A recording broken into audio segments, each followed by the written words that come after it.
Hello,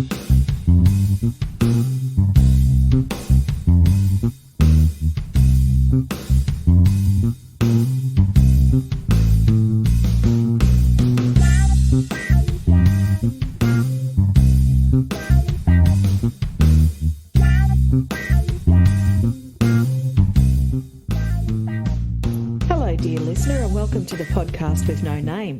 Tonight, Eddie, Sid, and me, your princess, we're going to have a chat. We did discuss today, briefly, that the topic would be Today I Learned. I thought of this last year, dear listener, when I heard of a report during one of the flood emergencies that Australia had during 2022 that some camels had to be airlifted out of a paddock because they could not swim. During flood emergencies in rural areas, frequently animals swim out of a flooded area, guided by people. Horses and cows do it all the time. And apparently these camels had to be airlifted out because they couldn't swim. I've since looked up and have found out that mostly camels don't swim, but there is one breed of camel over in India or Oman or somewhere where they do swim, and they swim for kilometres looking for food. They swim out to little offshore islands. And so my whole premise for the Today I Learned topic, dear listener, has blown up in my face. So that leaves Eddie, Sid and me tonight. And dear listener, we could sign off now, but let's not. How are you, boys? Yeah, good. I couldn't help thinking about that introduction. If I was on a boat and I saw a camel swimming past me, I'd be wondering if I am hallucinating. Yeah, they're not really the type of animal you think of as great swimmers, are they? No, they're not. I think that's what just piqued my interest with that little snippet last year. And I thought we could do an episode out of that because everybody is learning stuff every day. You just don't realise that you're acquiring knowledge all the time. And today, dear listener, I have learnt stuff, but it is stuff to do with my work and not stuff for me to be talking about on a podcast. So I'm still here with nothing. So, Eddie, what have you learnt today? Well, like yourself, Princess, I learned a couple of things about the family that I can't really bring up as well. Went to a funeral today and, I guess I've learnt that all families have dark little secrets that very rarely come to light. And when they do, it's quite shocking, especially when they come to light when somebody's standing up giving a speech in front of all the people there. So, yeah, it was quite shocking. And this is the speech giver thought it was common knowledge or was letting the cat out of the bag? Oh, no, the speech giver knew it was common knowledge and pretty much everyone in the room knew it as well. But when he said it, it was kind of like a very, like there was laughter, but it wasn't real funny laughter. It was laughter and did he really just say that type thing? Yeah. So it was quite shocking. Yeah, sometimes you have those moments in your social life and in your professional life and when somebody will come out with a statement and you get this fixed look on your face, which isn't really a smile but is also partly a grimace. And you think, did they really say that? And then you're thinking, where do you go from there, which is a safe comment to make? Very much so, yeah. I do remember one of the funerals that I went to where it was abundantly clear that whilst all of my siblings knew this person very well, they all had a vastly different relationship with them. And the difference in the relationship really just stood out. There were similarities in the pattern, like each person had a relationship on a completely different level compared to the others. And it was almost like this ability for this person to like change gears, take on a new persona with whomever they were dealing with, and that was what was coming out. You could say they adapted to their audience, but there was a common theme like, no, I never had that with that person. And somebody else said, oh, I had that all the time. And then the rest will go, no, I didn't. They talked about this. And it was very clear that, you know, the person that she presented herself to be was always different compared to who she was talking to. There was no similarities there. That was quite a surprise. We all started to wonder, like, can we put the jigsaw together to work out who the person was? Could you say that that just shows that the person had her own complex personality, but also she was trying to be and clearly was a good friend to you and your siblings by tailoring what she thought you needed in your relationship. I think that was tailoring, but also felt like what was being withheld from some people was completely unnecessary. And I think that was the part like, Jesus, I've known them for years. I never knew about that aspect. You know, it'd never come up. It'd never been talked about. And then someone says, oh, we used to do that all the time. And it was just funny how even with the siblings, we didn't communicate that because we all thought like we all knew this person pretty well, but it was abundantly clear it was a different relationship that we all had. Yeah. And I remember that, it was feeling like a jigsaw puzzle, just trying to put the pieces together. Yes. Yeah. Sorry, Eddie, you were about to say? Oh, no, I was just saying it can be quite shocking when you discover information like that. It really sort of sets you on your bum. But, yeah, interesting. An interesting day. Yeah. So what did you learn today, Sid?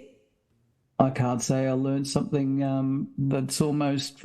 that would be shareable. I had a good one-on-one debrief with someone that I'm mentoring at work, and I thought, you know, the best type of mentoring relationships is what you learn from the mentee. I think to share it might be a bit in the boring category, but I think that was probably the good reinforcer. Like if you're the mentor, you can actually be the mentee just by listening to the person you're supposed to be mentoring. And I thought that was a really good, you know, reinforcement of today.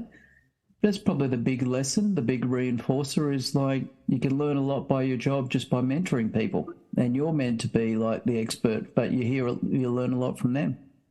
I was wondering what that was, Princess. I've just got that tickly end of, I'm at the end of a cold, I'm fine, but just that tickly bit in your throat left, it's most annoying. And Mr. Safety is still... Yes, you missed a very good night, actually, last week. It was great. Oh, I'm sad I missed it, but in terms of health, I did the right thing. Just to give you an idea, this place that we went to, I've never been there before, it's in the city. Entree was this metre-long pizza. Oh.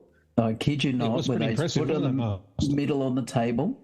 And I think Eddie was better disciplined because he only had one piece, which enabled him to eat the mains afterwards. And when it came to my mains, I hit the threshold very quickly because I'd had probably too much pizza, and that was like the entree, but that really hit the mark. Nice cake, good conversation. And typically of a lot of these dues, the guys are at one end of the table and the women are at the other. I noticed that quite a lot. That's all right, because that way the women get the better conversation. Well, you don't know until you listen to what the guys are talking about. Let us explain, dear listener. Last week it was Graham's Marianne's birthday and it was a 0, so there was a celebration. And 3 of the attendees at this dinner also attended Magic Round for the NRL. So I would imagine that quite a bit of the conversation at the male end of the table was around NRL. You would be wrong. Right, good. Yeah, no, I'm sorry I missed it because I was starting to get better from the cold, but I just break out in these coughing fits. So it was best that I wasn't. You would have been suited with the guys. Yeah, no. Yeah, it was a good night. But rest assured, Princess, we had great fun without you. I'm sure you did, and I'm confident in that knowledge. Somehow Eddie convinced us to meet back at the club across the road from where he lived. I thought that was very well done. Oh, no, nothing to do with me. That was purely Graham and family. I thought that was rather sensible. Yeah, we were happy to go anywhere, but it just worked out they wanted to stop there. Well, it's certainly a good spot to suggestion. Stop. Yeah. And it's not like we were in front of a big screen watching sport or anything. No. It's not like the cricket's on from England or there's rugby league on the TV. Yeah. Yeah, less than 2 metres away from us. I really would have enjoyed a night out on the tiles, but best I had didn't. And I didn't want to spread it any further. I mean, as it is, Mr. Safety's got a second go of it. He was just getting over it and it's come back and bit him again. This has been fascinating listening for the listener at the moment. Absolutely fascinating.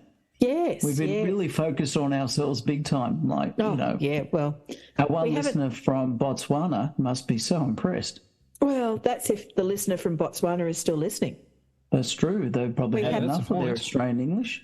We haven't had any stats through to tell us who's listening. So, dear listener, if you would like to let us know if you're listening and where you're from, we'd love to hear from you.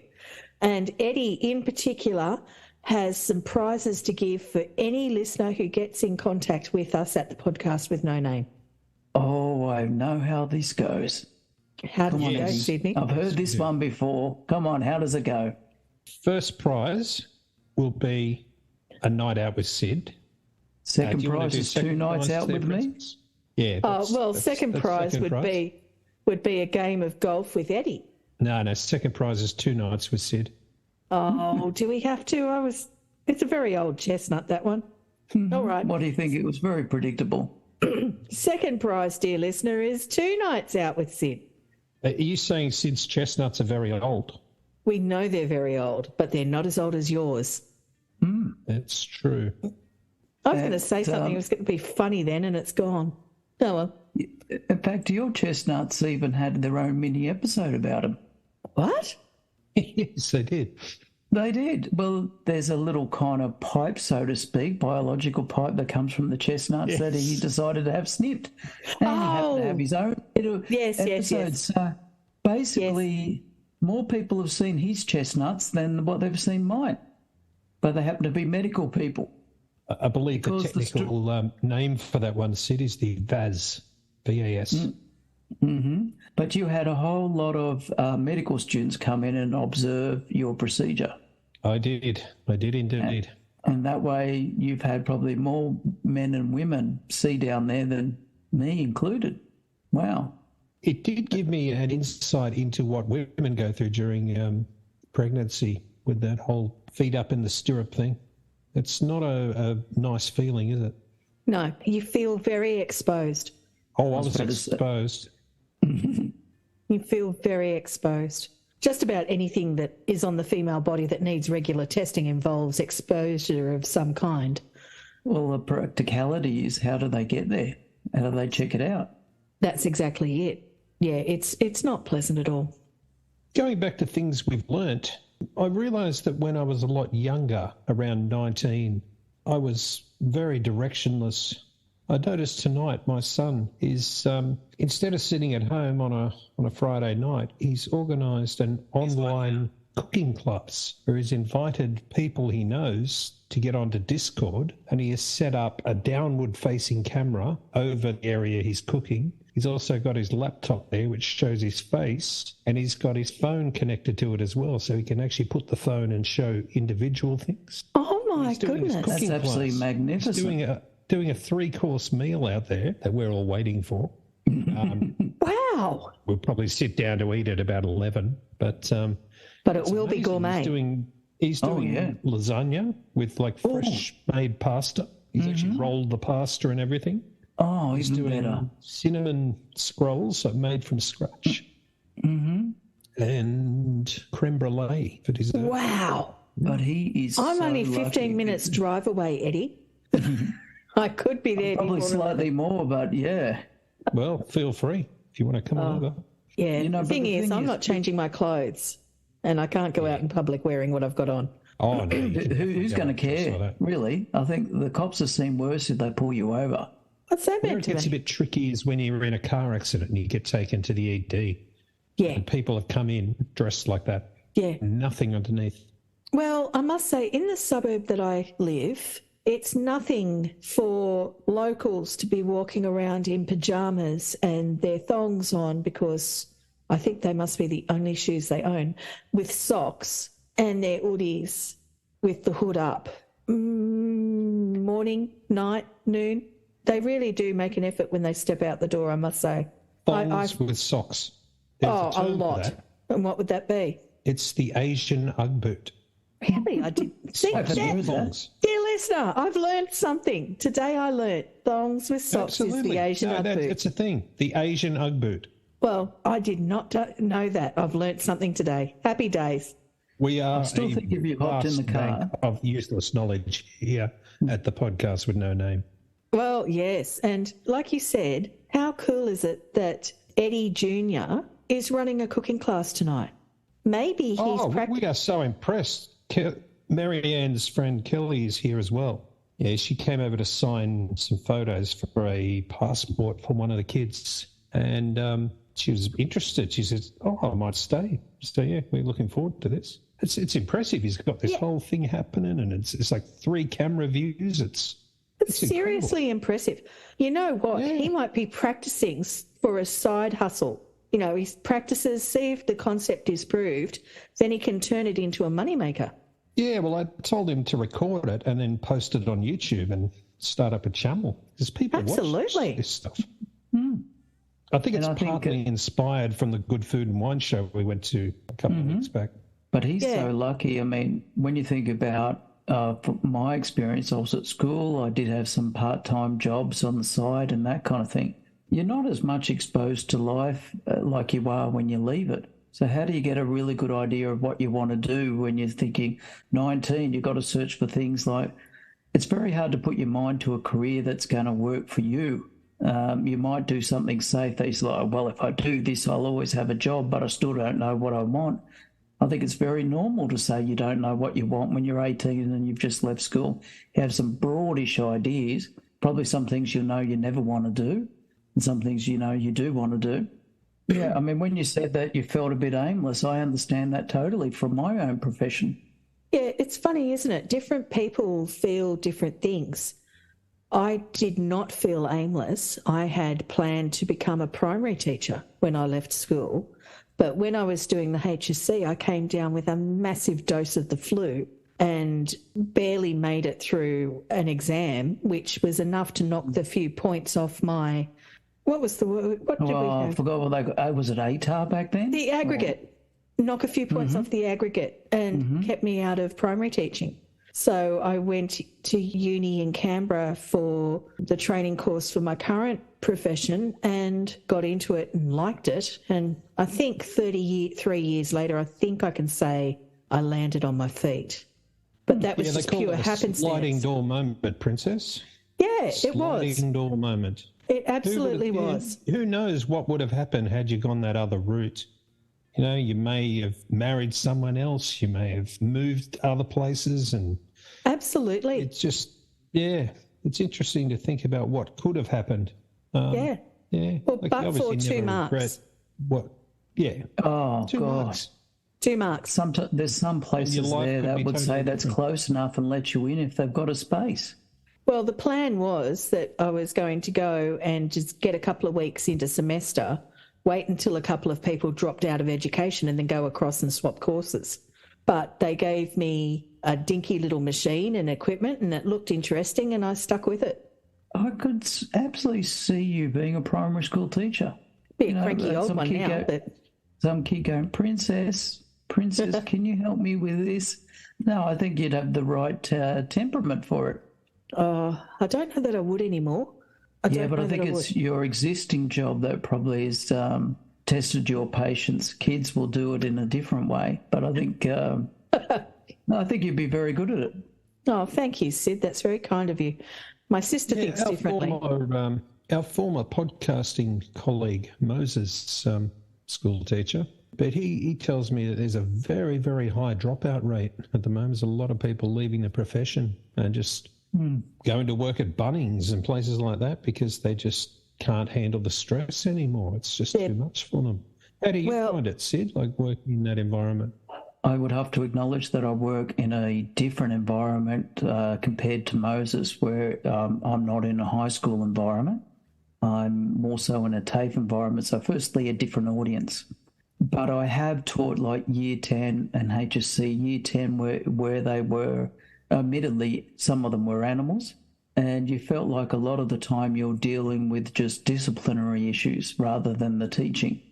I can still remember with one group that I probably set my world record for suspending someone. I did it within about 3 minutes of the class starting. His behaviour was that ridiculous. And then when I got him close, I thought, oh, you're drunk. I could smell it on him. And I just said, right, okay, take you somewhere else. And they just agreed, he'd already broken enough rules already, including being, completely off his face drunk, which was also illegal at his age as well. And I think what wore you down was how much discipline that you were dealing with in terms of behavioural discipline. I always took it with a good sense of humour, but it did feel like an arm wrestle. When you're dealing with more so adults, probably the main issue that you do get is when it is behavioural, how some won't just take responsibility for their own learning, even though they choose to do the course. Unlike school, where there's a mandatory aspect to you've got to be there till you're 17. I think probably the worst aspect of, working in TAFE or any RTO is that generally speaking, that in terms of complaints, the student is always regarded as being right. And that makes it very difficult if their behaviour is absolutely impossible. I struggle to see you as a disciplinarian. You've got to wear different masks. There's certainly a different me when I'm in a classroom. And I do notice it's like flicking a switch, you get into character.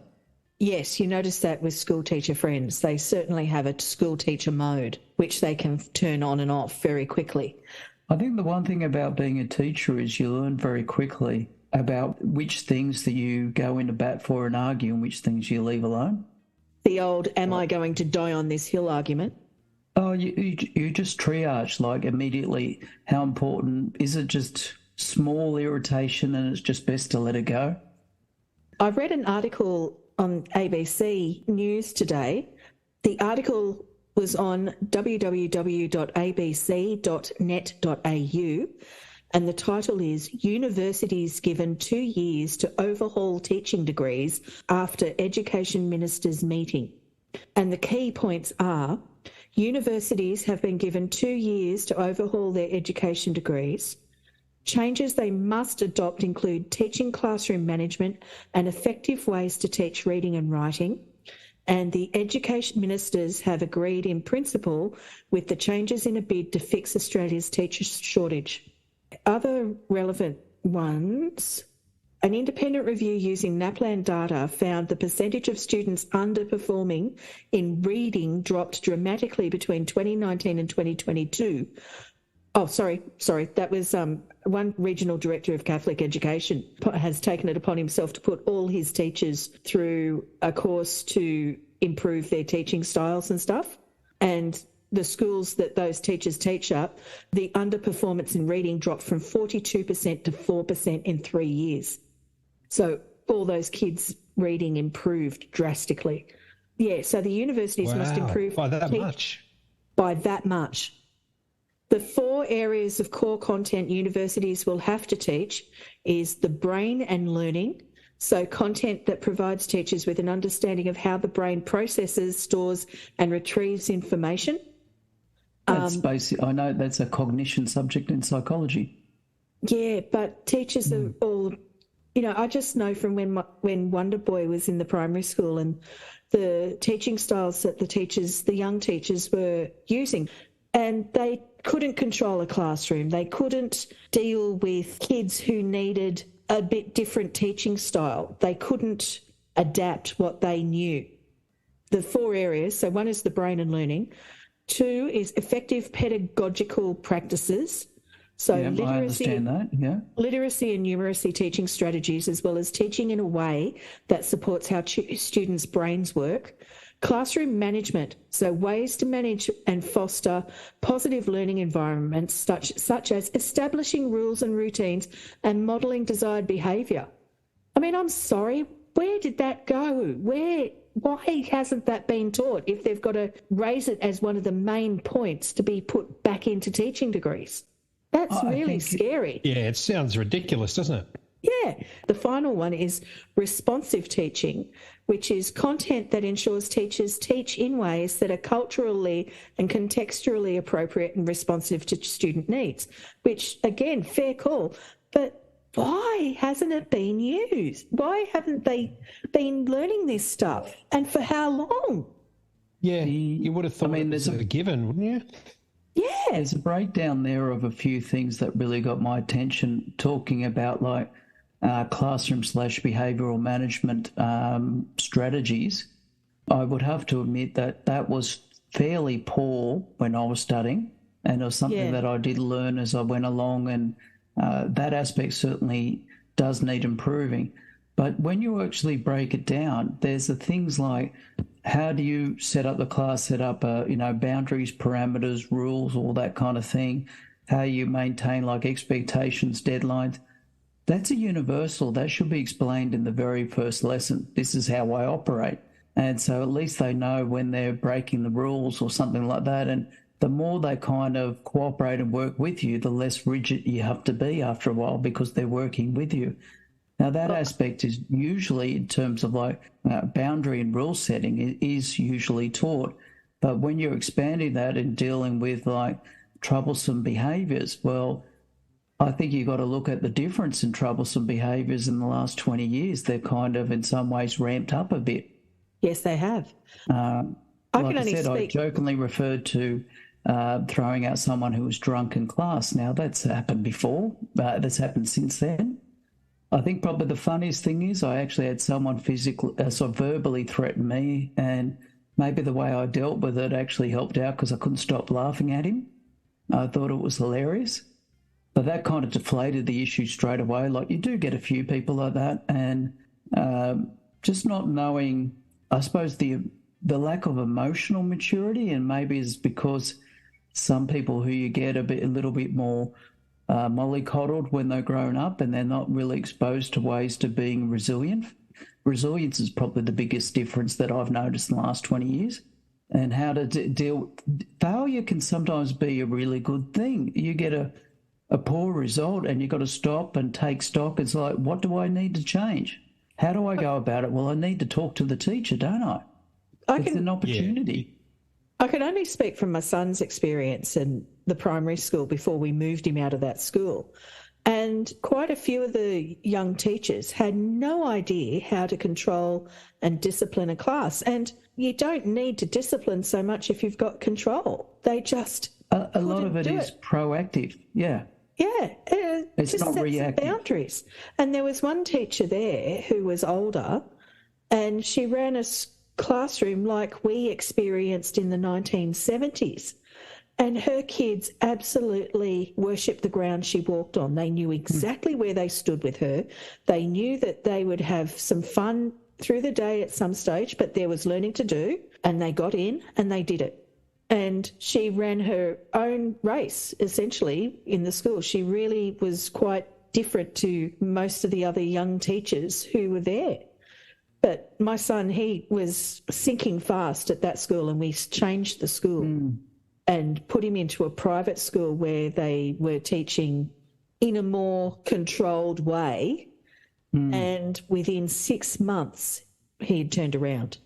Yeah, probably in what he could do and how he could do it. Feeling like you belong and you're actually achieving something can change a lot. Yeah. Another thing that was brought up there, and I noticed a shift in responsibility, but if you're talking about literacy rates and things like that, it seems like the shift is now going on, like, how's a kid going to learn about numeracy, literacy, all those kind of things? Like, the shift is now it's totally the responsibility of the school. It's not the responsibility of a partial responsibility, of the family or the community or things like that. I mean, what's ever happened to like parents just saying, look, come on, let's give this a crack. Let's read a book. Well, I'll read it with you, that kind of thing, and engaging their mind. I mean, they should be working together, not just saying this is the school's responsibility. And it's probably that thinking I've noticed that shift where they've taken on responsibility that seems to be away from the parents. Now, of course, there's a bigger dynamic than that. Some parents are working so much absurd hours, it's hard for them to do that. But what kind of culture? Yeah, I was just going to say that. See, it's kind of a reflection of society these days. I mean, some parents are working so many hours they just don't have time to do it. But yeah, look, I agree. There's definitely been a shift, and the responsibility appears no longer to be on the family, and it's on the school. Yeah, absolutely. But, I mean, a shared responsibility. Yeah, and that is also seen in public schools with their Healthy Canteens campaign, where canteens have had to drastically change how they serve food and what kinds of food they're allowed to provide. because they've got to provide the children healthy food and it's got to be this, that and the other, which is fine. But the people behind it seem to be forgetting that a child's at school for 6 hours a day, 5 days a week. And every 10 weeks they get 2 weeks off. And there's 18 hours a day when they're supposedly with their family, where they can eat whatever the family gives them. I'm speaking about younger children here, of course. So I don't see why they have to come down so hard on the schools, because if the kids can't get what they want at the healthy canteen, they'll walk the 50 yards down the road to the fish and chip shop or the lolly shop or whatever and buy what they want. But so people need to start taking some responsibility for themselves and stop making schools do it. I mean, unfortunately, a lot of them don't. That's the reality of the society we're in today. It is. Responsibility is just... Has been demarcated. We can notice it in the time that we grew up compared to what's happening these days. I mean, yeah, it seems like a different world we're living in at the moment. It is a different world. And in my professional life, I'm seeing regularly the result of people who have lived their lives never being told no. That goes into where I was talking about resilience. That brings us to the end of part one of our discussion, dear listener. We seem to have moved off the topic of things we learned today, and frankly, I don't see us going back to it, but you never know. Join us for part two for the conclusion of our discussion and to see if we do learn something else today. Until then, dear listener, take care. Bye-bye.